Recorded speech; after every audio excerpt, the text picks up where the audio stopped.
Good morning student.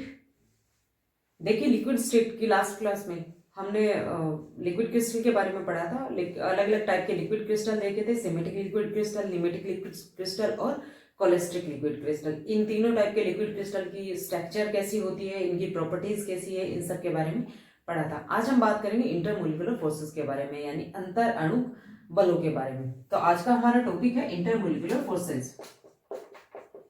Inter molecular forces, अंतर अणु बल। देखिए, उदासीन अणुओं के मध्य जो बल काम करते हैं उन्हें हम कहते हैं अंतर अणु बल कहते हैं। यानी पदार्थ के उदासीन अणुओं के मध्य जो बल काम करते हैं उन्हें हम अंतर अणु बल कहते हैं। ये कई तरीके के होते हैं। पहले हम बात करें डायपोल डायपोल इंटरेक्शन, द्विध्रुव अंतःक्रिया। डायपोल डायपोल इंटरेक्शन,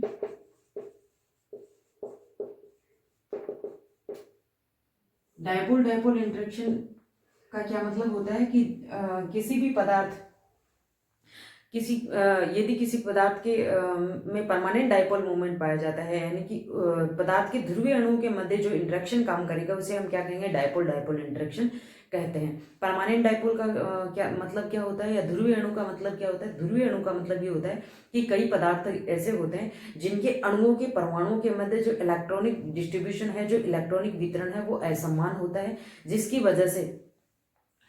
वजह से जो अणु है उनमें धनात्मक और ऋणात्मक केंद्र बन जाते हैं।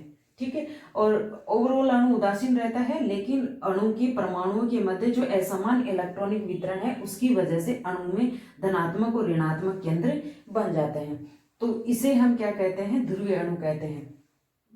या फिर ये कहें कि इन अणुओं में क्या पाया जाता है, परमानेंट डायपोल मोमेंट पाया जाता है। तो इस तरह के ध्रुवीय अणुओं के मध्य जो इंटरेक्शन काम करेगा, जो आकर्षण बल काम करता है, उसे हम क्या कहते हैं, डायपोल डायपोल इंटरेक्शन कहते हैं। तो ये जो डायपोल डायपोल इंटरेक्शन होता है ये अभिविन्यास प्रभाव पे डिपेंड करता है, यानी कि जो ओरिएंटेशन है, ओरिएंटेशन इफेक्ट पे डिपेंड करता है। यानी कि डायपोल का एक प्रॉपर ओरिएंटेशन होना चाहिए ताकि इनका इंटरेक्शन प्रभावी हो सके। इस तरह का जो इंटरेक्शन है वो किन में पाया जाता है? इस तरह का इंटरेक्शन उन पदार्थों में के अणुओं में पाया जाता है जिनमें परमानेंट डायपोल मोमेंट पाया जाता है, जैसे कि H2 है, HCl है, HF है, SO2 है, NH3 है, इस तरीके से HCN है। इनमें क्या पाया जाता है, इन पदार्थ यानी कि H2 यानी वाटर मॉलिक्यूल के बीच में या हाइड्रोजन क्लोराइड के मॉलिक्यूल के बीच में जो इंटरेक्शन होता है वो किस तरह का इंटरेक्शन होता है, डायपोल डायपोल इंटरेक्शन होता है। तो ये जो डायपोल डायपोल इंटरेक्शन होता है, ये जो आकर्षण बल लगता है, इसका परिमाण कैसे देते हैं, यानी कि एनर्जी कैसे देंगे, ई नोट इक्वल टू लिखेंगे 2μ4/3r6kT। ठीक है। म्यू क्या है, द्विध्रुव आघूर्ण है यानी डायपोल मूवमेंट है। आर क्या है, आर दोनों डायपोल्स के बीच के डिस्टेंस है। और के क्या है, बोल्ट्जमान कांस्टेंट है। और टी क्या है, परमताप है। ठीक है।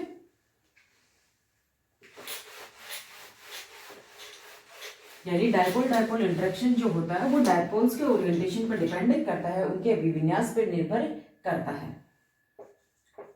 और इस तरह का जो इंटरेक्शन होता है वो ध्रुवीय अणुओं के मध्य पाया जाता है। यानी ध्रुवीय अणुओं की किस पदार्थ के ध्रुवीय अणुओं के मध्य लगने वाला जो आकर्षण बल होगा उसे हम क्या कहेंगे, डायपोल डायपोल इंटरेक्शन कहेंगे। नेक्स्ट है dipole induced dipole. Dipole induced dipole interaction.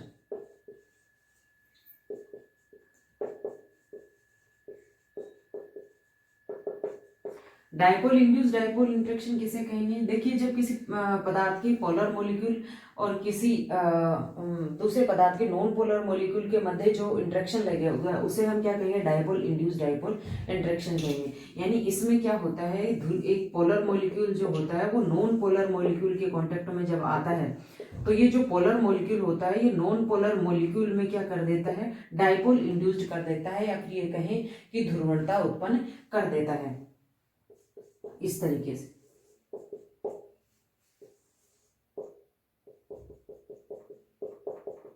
तो ये जो यानी जो द्विध्रुव है या ध्रुवीय अणु है और जो अध्रुवीय अणु है उनके मध्य जो इंटरेक्शन काम करेगा उसे हम क्या कहते हैं, डायपोल इंड्यूस डायपोल इंटरेक्शन कहते हैं। इस इंटरेक्शन में जो पोलर मॉलिक्यूल होगा वो नॉन पोलर मॉलिक्यूल के इलेक्ट्रॉन अणु को विकृत कर देगा, जिसकी वजह से जो नॉन पोलर मॉलिक्यूल है उसमें पोलराइजेबिलिटी यानी ध्रुवणता आ जाएगी, जिसे हम प्रेरित द्विध्रुव कहेंगे। इस प्रेरित द्विध्रुव और जो स्थायी द्विध्रुव है उसके मध्य जो लगने वाला आकर्षण बल होगा उसे हम क्या कहेंगे, डायपोल इंड्यूस डायपोल इंटरेक्शन कहेंगे। ये जो इंटरेक्शन होता है, इस इंटरेक्शन में एनर्जी जो होती है E इक्वल टू लिखेंगे, I इक्वल टू हम लिखेंगे 2 alpha mu square upon R6। ठीक है, इसमें अल्फा क्या है, ये जो नॉन पोलर मॉलिक्यूल है इसकी ध्रुवणता है, म्यू द्विध्रुव आघूर्ण है, आर का मतलब क्या है, दोनों मॉलिक्यूल यानी डायपोल और जो इंड्यूस डायपोल है, या फिर मैं ये कहूँ जो पोलर मॉलिक्यूल है और जो नॉन पोलर मॉलिक्यूल है उसके बीच की क्या है, डिस्टेंस है। Next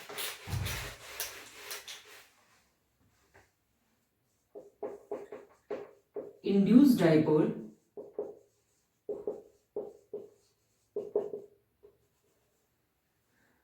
induce dipole interaction.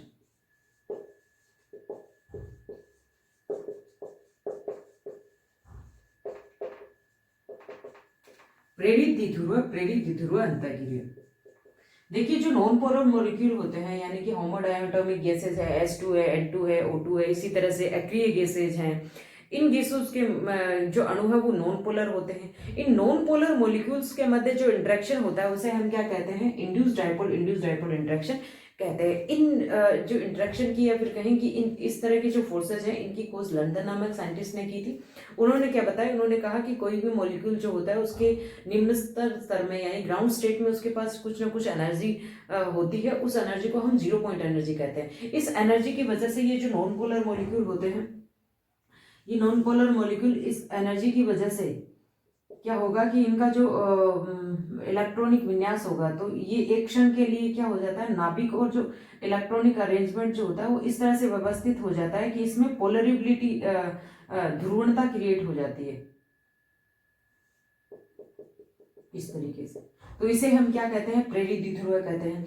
ये प्रेरित द्विध्रुव जब न्यूट्रल नॉन पोलर मॉलिक्यूल के पास आएगा तो उसमें भी क्या करेगा, द्विध्रुव इंड्यूस्ड कर देगा एक क्षण के लिए। तो इसे हम क्या कहते हैं, इसमें तो क्षणिक द्विध्रुव उत्पन्न हुआ यानी कि एक क्षण के लिए 0 point energy, non polar molecule है, 0 पॉइंट एनर्जी है उसमें, कुछ थोड़ी क्षण के लिए उसमें क्या हो गया, इलेक्ट्रॉनिक अरेंजमेंट और न्यूक्लियस का अरेंजमेंट इस हिसाब से हो गया कि एक क्षण के लिए उस मॉलिक्यूल में क्या हो गया, वो ध्रुवित हो गया एक क्षण के लिए, और उसे हम क्या कहते हैं, प्रेरित द्विध्रुव या फिर कहें क्षणिक द्विध्रुव कहेंगे। जब ये प्रेरित द्विध्रुव किसी दूसरे नॉन पोलर मॉलिक्यूल के पास आएगा तो उसमें डायपोल इंड्यूस्ड कर देगा।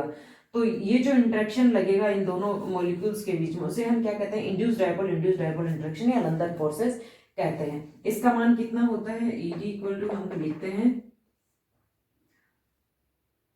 इंड्यूस डायपोल इंटरेक्शन है ना, यानी अल्फा है और रेडियस होगी R6 यानी 3I अल्फा स्क्वायर R6 ये होता है।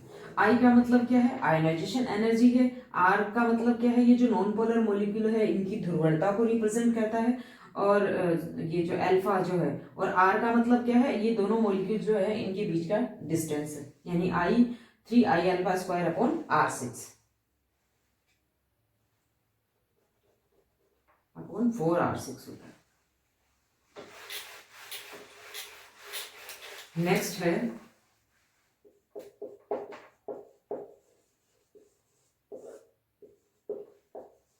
देखिए, ये जो तीनों तरह के इंटरेक्शन होते हैं इनको हम वान डेर वाल इंटरेक्शन कहते हैं, यानी वान डेर वाल अंतरक्रिया कहते हैं। तो ये जो इंड्यूस डायपोल इंटरेक्शन होता है, ये इंड्यूस डायपोल इंटरेक्शन पर्किंसन प्रभाव पर डिपेंड करता है, यानी कि अगर जो नॉन पोलर मॉलिक्यूल है उसका साइज बड़ा होगा, उसमें नंबर ऑफ इलेक्ट्रॉन्स की संख्या ज्यादा होगी, तो जो इंटरेक्शन है वो ज्यादा प्रभावी होगा और परिणामी ऊर्जा क्या आएगी, ज्यादा आएगी। नेक्स्ट हम बात करें ion dipole interaction. Ion dipole interaction यानी आयन द्विध्रुव अंतःक्रिया। आयन डायपोल इंटरेक्शन या आयन द्विध्रुव अंतःक्रिया में क्या होता है कि जब किसी आयनिक कंपाउंड को, जब किसी आयनिक यौगिक को ध्रुवीय विलायक में घोलते हैं तो आयनिक कंपाउंड्स के आयन और जो ध्रुवीय विलायक के ध्रुवीय अणु उनके बीच में आकर्षण बल काम करता है, जिसको हम क्या कहते हैं, आयन डायपोल इंटरेक्शन कहते हैं। देखिए जैसे कि H2 वाटर जो है, यानी कि जल जब जो द्रव अवस्था में वाटर होगा उसमें जब NaCl घोलेंगे तो इसके अणु के बीच में क्या कौन सा फोर्स काम करता है, डायपोल डायपोल काम करेगा, यानी डायपोल डायपोल इंटरेक्शन काम करता है जल के अणुओं के मध्य। और जब इसमें आयनिक कंपाउंड घोलेंगे यानी नमक घोलेंगे तो क्या होगा कि ये जो आयन है यानी Na+Cl-, ये आयन और इस ध्रुवीय अणु के मध्य भी एक इंटरेक्शन काम करेगा, जिसे हम क्या कहते हैं, आयन डायपोल इंटरेक्शन कहते हैं। इस तरीके से देखिए जैसे Na+ है इस तरीके से, माइनस प्लस प्लस, ये H2 की मोलिक्यूल है, माइनस ऑक्सीजन है, ये क्या है, दोनों हाइड्रोजन है, इस तरीके से minus plus plus minus plus plus, इस तरह से ये जो इंटरेक्शन होता है इसे ही हम क्या कहते हैं, आयन डायपोल इंटरेक्शन कहते हैं। इस इंटरेक्शन की वजह से जो एनर्जी रिलीज होगी उसका मान क्या होगा, E इक्वल टू होगा minus E ion mu dipole upon R²। ठीक है, E क्या है, आयन पे चार्ज है, म्यू क्या है, डायपोल मोमेंट है, और R क्या है, दोनों आयन और डायपोल के बीच का क्या है, डिस्टेंस है। नेक्स्ट है ion induced dipole interaction. Ion induced dipole interaction, देखिए जब कोई आयन अध्रुवीय विलायक अध्रुवीय अणु के पास में आता है तो ये आयन क्या करेगा, ये आयन अध्रुवीय अणु जो होगा उसमें ध्रुवणता क्रिएट कर देगा, यानी उसमें डायपोल इंड्यूस्ड कर देगा। और जो इंड्यूस्ड डायपोल और आयन होगा उसके मध्य जो आकर्षण बल काम करेगा उसे हम क्या कहेंगे, आयन इंड्यूस्ड डायपोल इंटरेक्शन कहेंगे। ठीक है, तो इस तरह के आकर्षण बल से जो एनर्जी रिलीज होगी उसका मान क्या होगा, U इक्वल टू -1/2 आयन है, E इंड्यूस्ड डायपोल है, α² अपॉन R⁴ इस तरीके से। ठीक है, तो ये हो गए इंटरमोलिकुलर फोर्सेस। एक हाइड्रोजन बॉन्डिंग भी है,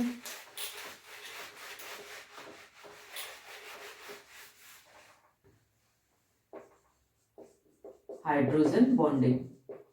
हाइड्रोजन बॉन्डिंग का क्या मतलब होता है, देखिए जब किसी